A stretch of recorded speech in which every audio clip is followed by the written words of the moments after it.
하나님 주신 말씀을 경청하도록 하겠습니다. 갈라디아 4장 9절로 12절 말씀입니다.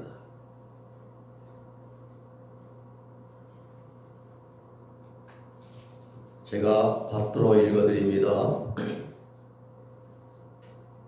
형제 사랑에 관하여는 너희에게 쓸 것이 없음은 너희가 친히 하나님의 가르침을 받아 서로 사랑함이라.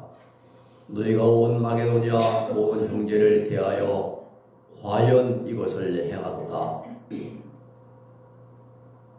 또 너에게 명한 것 같이 종용하여 자기 일을 하고 너희 손으로 일하기를 힘쓰라. 이런 외인을 대하여 단정히 행하고 또 아무 궁핍함이 없게 하려 함이라. 아멘.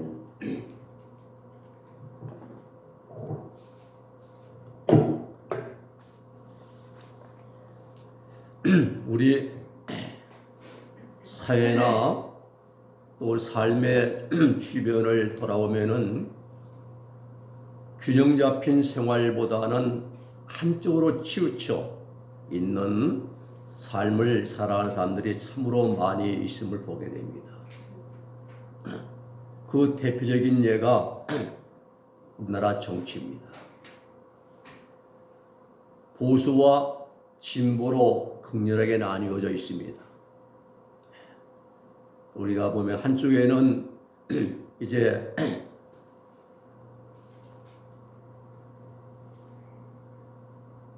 우파가 모이고 한쪽에는 좌파가 모여 집회를 합니다.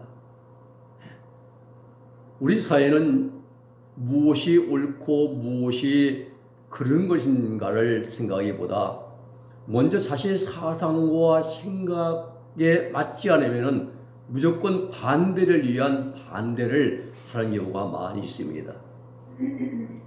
우리 인간의 모든 삶은 합리적인 이성에 비추어서 대화와 타협을 전제로 해서 이루어져야 하는데 우리가 한쪽으로 너무 치우쳐져 있습니다. 그렇습니다.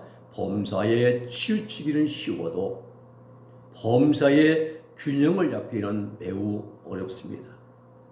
우리 신앙생활도 똑같이 마찬가지입니다.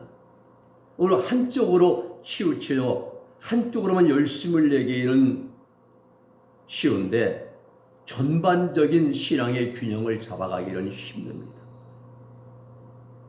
일이나 신앙의 균형을 잡고 그 틀을 유지하는 것 바로 밸런스를 맞추는 일입니다. 조직이나 단체에서 전체를 이끌어가라는 위치에 있는 사람을 리더라 이렇게 말합니다. 요즘엔 리더십도 어느 한 방면의 리더십보다는 전방위 리더십을 원합니다. 그만큼 다방면으로 균형 감각이 이제 살아있고 필요하기 때문에 바울 사도는 데살로니가 교회의 성도들이 균형 잡힌 신앙생활을 하기를 원했습니다. 물론 데살로니가 교회는 주님의 몸된 교회로서 갖추어야 할 것을 다 갖추고 있는 그런 가장 이상적인 가장 바람직한 교회였습니다. 데살로니가 3장 1장 3절에 보면은 믿음의 역사와 사랑의 수고와 우리 주 예수에 대한 소망의 인내를 다 갖추고 있던 그러한 교회가 바로 데살로니가 교회였습니다. 그렇습니다. 우리 하나님은 예수 그리스도의 속죄 은총으로 구원받은 성도들이 균형 잡힌 신앙생활을 하기를 원하고 계십니다. 이런 의미에서 오늘 아침의 말씀의 제목을 내 신앙의 밸런스 이런 제목으로 이제 은혜를 함께 나누고자 합니다. 첫째는 우리는 사랑의 균형을 이루어야 됩니다.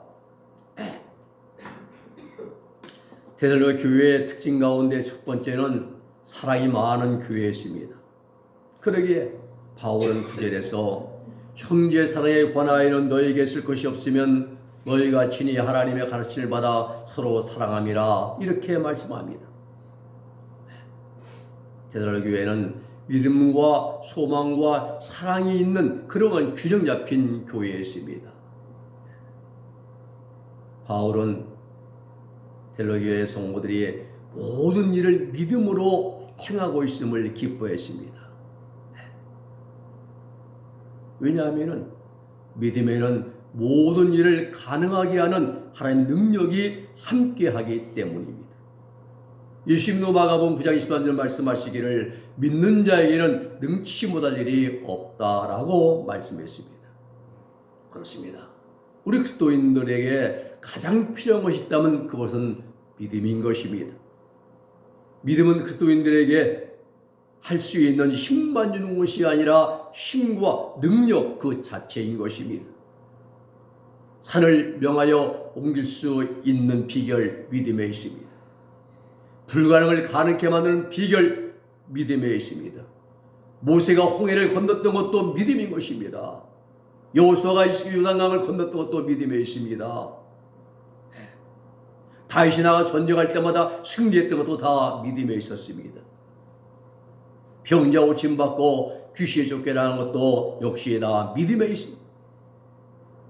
마태복음 17장 20절 말씀 보면은 가라사대 너희의 믿음이 적은 연고니라.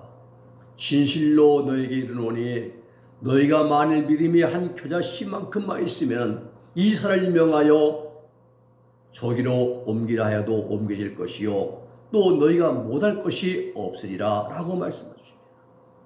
그러므로 성도들은 할 수 있다는 믿음을 가지고 일할 때에 하나님 놀라운 능력과 도우심을 체험할 수 있습니다.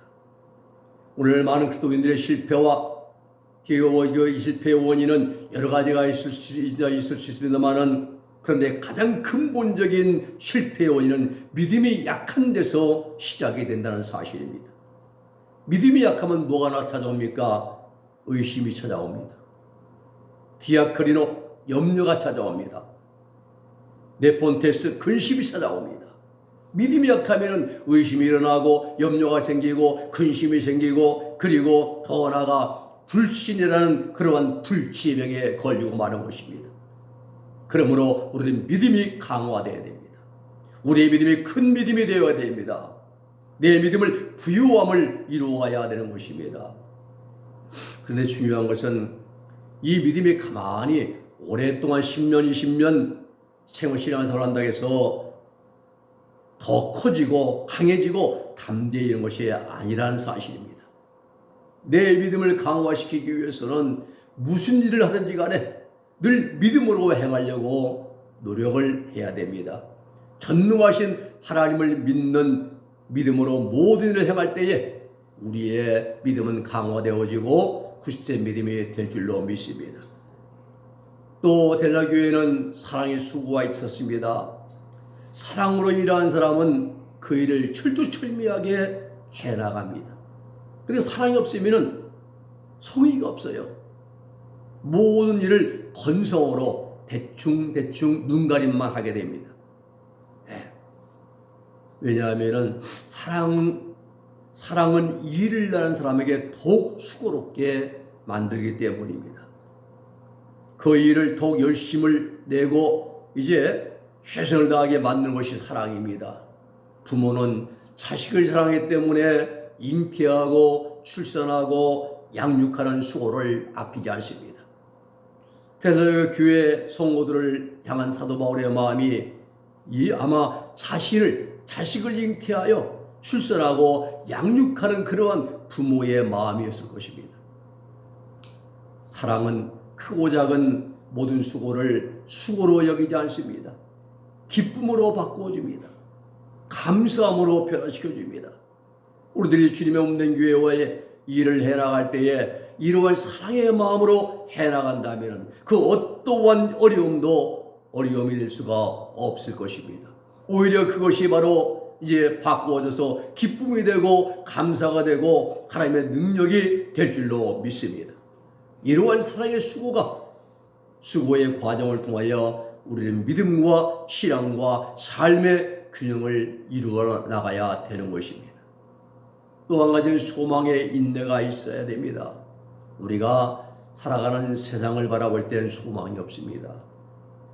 들리는 소식마다 사건, 사고, 각종 부정, 불의, 부패와 인간의 권모술수, 잔머리 울리는 것, 그리고 불안정한 소식들만 들려옵니다. 세상에 소망이 없어요. 희망이 없어 보입니다. 그러나 성경은 믿는 자에게 소망이 있음을 여러 곳에서 우리에게 말씀해 주십니다. 소망, 엘피스, 이것은요, 희망, 소망, 바람이란 뜻을 가진 명사입니다. 이 말은 구원받은 성도가 하늘에 쌓아둔 믿음의 열매를 가리킬 때에 사용되는 단어가 소망인 것입니다. 우리의 시민권은 하늘에 있으니 빌립보 3장 20절 말씀처럼 말입니다. 하늘에 쌓아둔 믿음의 열매를 가릴 때 소망을, 이 단어를 사용해요. 오늘 본문에서는 시련과 박해 가운데에 굴복하지 않고 꾸준한 믿음을 지킬 수 있게 만들어주는 성도의 신앙생활의 원동력을 뜻하는 하늘의 소망을 가리킵니다. 하늘의 소망이기 때문에 이 땅에 박해가 있고 시련이 있고 핍박이 있고 해도 잘 참고 인내하며 극복해 나갈 수가 있는 것입니다. 그렇습니다. 성도의 소망은 하늘에 있습니다. 영원함에 있습니다. 세상 것은 영원하지 못합니다. 모든 것들이 다 한시적입니다. 일장춘몽입니다. 일장춘몽은 세상의 소망, 꿈이죠. 긴 꿈을 꾸거나 또 꿈과 같다는 경우에 오늘 여러분, 구원받은 성도의 신앙과 삶의 균형은 믿음과 사랑과 인내를 통해서 이루어진다는 사실인 것입니다. 그냥 되는 게 아닙니다. 두 번째는 우리는 모든 일의 균형을 이루어 가야 되는 것입니다. 11절 말씀이죠. 또 너에게 명한 것 같이 종용하여 자기 일을 하고 너희 손으로 일하기를 힘쓰라 라고 그렇게 권면합니다. 여러분, 그리스도인들은 말로 세상을 살아가는 자들이 아니라 삶으로 세상을 살아가는 자들이 바로 구원받은 그리스도인들입니다. 말로 세상을 사는 자들은 정치인들이죠. 말 잘합니다. 입만 열면 거짓말이건 술수 같으면, 또 개그맨들 얼마나 말 잘합니까? 또 평론가들 말 잘하는 달변가들입니다. 그러나 우리 그리스도인들은 그런 사람들이 아니라 말로 세상을 사는 것이 아니라 삶으로, 핏된 삶으로 세상을 살아가는 자들이 구원받은 성도들이라는 사실인 것입니다. 행함으로 내 자신의 믿음을 세상에 나타내야 한다는 사실입니다. 야고보 장로는 야고보 2장 17절에 말씀하시기를 행함이 없는 믿음은 죽은 믿음이라 라고 말씀하십니다. 초기 교회에 잘못된 재림과는, 이 재림권을 가진 자들이 이제 패단 중에 하나가 주님이 곧 오실 것이기 때문에 적당히 먹고 마시고 즐기고 살다가 그냥 올라가자라고 그 믿은 자들이 있었습니다. 데살로니가후서 3장 6절 13절의 말씀 보면은 몇몇 데살로니가 교회 성도들이 잘못된 종말론에 빠져서 주님의 재림이 가까이 다가왔기 때문에 일할 필요가 없다라고 생각하며 일하기를 거절하는 사람들이 있었다라고 이제 기록해 놓고 있습니다. 이러한 자들에게 11절에 말씀하시기를 그리스도인들은 종용히 자기 일을 하고 라고 말합니다. 또 데살로니가후서 3장 10절에서는 일하기 싫어하거든 먹지도 말라라고 말씀합니다. 그렇습니다. 구원받은 성도들은 세상 사람들보다 더 근면해야 됩니다. 더 부지런해야 됩니다. 더욱 성실해야 되는 것입니다. 죽도록 충성하라. 그리하면 내가 생명의 밀원을 내게 주리라 라고 하나님 우리 예수님은 약속해 주십니다. 아침 일찍 일어나 기도하고 더 열심히 노력하고 모든 일에 최선을 다해야 됩니다. 더구나 요즘처럼 치열한 경쟁 속에서 살아남는 길은 내게 주어진 일을 묵묵히 행하는 길밖에는 다른 길은 없습니다. 또 한 가지 우리가 바르게 알아야 할 것은 기독교는 먹고 놀다가 천국 가는 종교가 아니라 열심히 일하고 부지런히 땀 흘리며 하나님께 내게 하라고 하신 그 일을 하는 것이 기독교의 본질인 것입니다. 오늘날도 보면은 몇 년 몇월 언제 종말이 온다라고 하면서 어느 한 곳으로 모여라 하는 그러한 이단 집단들은 성령을 거스르는 자들입니다. 너희 손으로 일하기를 힘쓰라. 바울은 말하죠. 1차, 2차, 3차 전도 여행을 통해서 전 유럽을 복음화시킨 사도 바울은 자신의 손으로 생기를 유지하는 자비량 전도로 모범을 보였습니다. 바울의 직업이 바로 뭡니까? 브리스길라, 아굴라 같은 직업이었죠. 가죽을 꿰매는 직업이었습니다. 자비량 전도로 이제 모범을 보인 그러한 바울입니다. 우리 삶의 균형은 내게 주어진 일을 성실히 행할 때 이루어지는 것입니다. 세 번째는 행함의 균형을 우리는 이루어야 됩니다. 제가 이제 아침에 새벽 예배 마치고 잠시 운동 나가서 이제 걷고 올 때 가끔 그 자전거를 타던 걷던지 간에 일자로 걸을 노력이 일자로 발걸음을 똑바로 일자로 걸으려고 노력을 합니다. 그래서 신선을 따라가든지 아니면 벽 돌고 가운데 중앙 이제 분리점을 따라가다가 쭉 따라 걸어요. 근데 그 쉽지 않아요.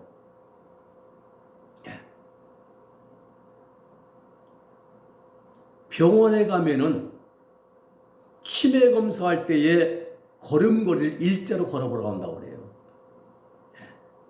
근데 막상 긴 길을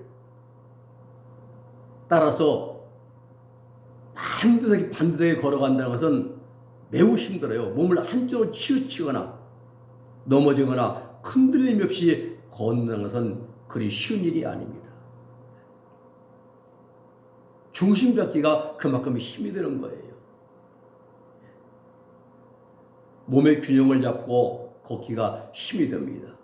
그렇습니다. 우리가 내 몸과 마음과 행실을 단정히 하지 않으면 그만큼 우리 인생의 발걸음은 이제 삐뚤빼뚤하게 되는 거죠. 가지자 그러면 가지자야. 그래서 대학에 보면은 수신 이제 위본이라는 말이 수신 위본이라 있어요. 먼저 자신을 닦는 일을 근본으로, 자신을 닦는 일을 만사의 근본으로 삼으라 이런 말입니다. 자기 자신을 먼저 닦는 일을 만 가지 일의 근본으로 삼으라. 수신 위본이에요. 먼저 자신의 마음을 닦고 행동을 바르게 하고 그리고 가정을 바르게 세운 다음에 국가와 사회와 남을 위해서 일을 시작하라는 말입니다. 많은 사람들이 여기서부터 넘어집니다. 사람은 다른 사람이 충고하기를 좋아해요. 또 교훈은 잘합니다. 근데 정작 자신에게는 관대합니다. 자기 자신의 모난 부분, 부족한 부분, 잘못된 관습이나 생각이나 편견 등을 고치거나 개선하려고 하질 않습니다. 옳고름을 구분하지 이제 분별하지 않아요. 그냥 타성에 젖어 살아갑니다. 그리고 한쪽에 극단적으로 치우쳐가지고 그런 자들 속에서 묻혀서 그냥 흘러갑니다. 여러분, 오늘 한편으로 깊이 빠지면 삶의 방향 감각이 무뎌집니다. 사고의 균형 감각을 잃어버리게 됩니다. 그리고 자기 정욕이 이끄는 대로 삶을 무분별하게 살아가게 됩니다. 이러한 사람들이 우리 사회에 특히 시도층에 많이 있습니다. 불법을 저지른 자들, 부정한 방법으로 범죄 행위를 한 사람들, 양심을 속이고 온갖 거짓과 불의와 편법에 편승하여 나쁜 짓을 한 사람들, 이들 모두가 다 금배지는 찾을지 몰라도 그들의 양심 오물 냄새로 아마 진동할 것입니다. 어떤 사람들은 옳고 그름을 판단하는 양심의 절취의 균형을 잃어버렸습니다. 그런 자들이 많아요. 인간의 가장 기본적인 양심의 기능이 무디워져 있다는 거예요. 오늘 여러분, 인간은 내 삶의 균형, 내 인생길의 균형, 내 믿음과 내 신앙의 균형을 단정히 행할 때에 제자리에 머무르게 되는 것입니다. 여러분, 믿음으로 사는 건 내 자신입니다. 믿음으로 사는 건 내 자신이지만은 그것을 보고 평가하는 사람은 주변 사람들, 외인들입니다.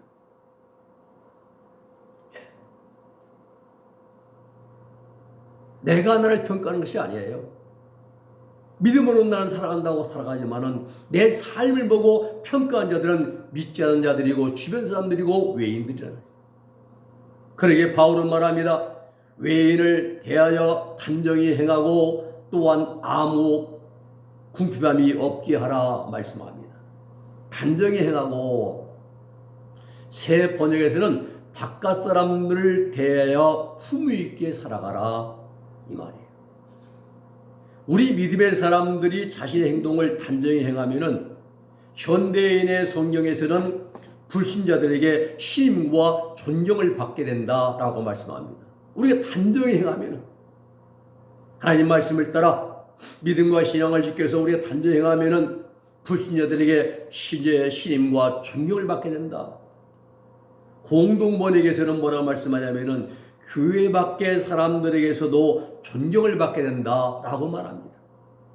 그렇습니다. 신앙이 단정히 행하는 것, 신앙과 믿음의 균형을 이루는 일입니다. 내 신앙과 내 믿음의 균형을 이루어가는 것, 이것이 바로 우리가 단정히 행하는 것입니다. 모든 그리스도인들이 갖추어야 할 인격의 덕목인 것입니다. 인품에서, 삶에서 거룩하신 하나님의 빛을 드러나야 됩니다. 우리 언어에서 예수님의 품위가 나고 인격이 나타나야 되는 것입니다. 어느 한쪽으로 치우치거나 넘어지면 안 됩니다. 주님을 떠난 판단, 말씀을 벗어난 생각, 인간적인 방법이나 사사로운 편견이나 고집을 버려야 되는 것입니다. 신앙의 균형을 우리는 유지해야 되는 것입니다.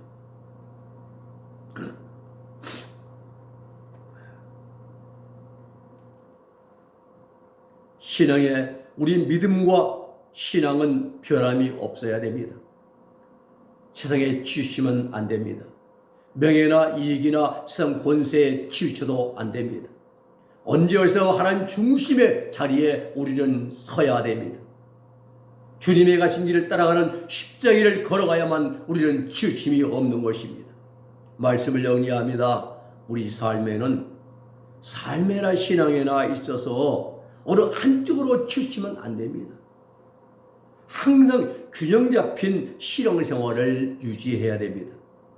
우리 신앙의 밸런스는 사랑의 균형, 일의 균형, 행함의 균형을 이루기를 힘써 나가야 됩니다. 그래야 우리 신앙 어디 가도 균형 잡힌 밸런스를 이루는 그러한 신앙의 사람들이 되어지고, 그로 말미암아 하나님 영원롭게 해드리고 하나님 기쁘시게 해드릴 수 있는 우리들 모두가 다 될 수 있기를 예수님의 이름으로 부탁을 드립니다.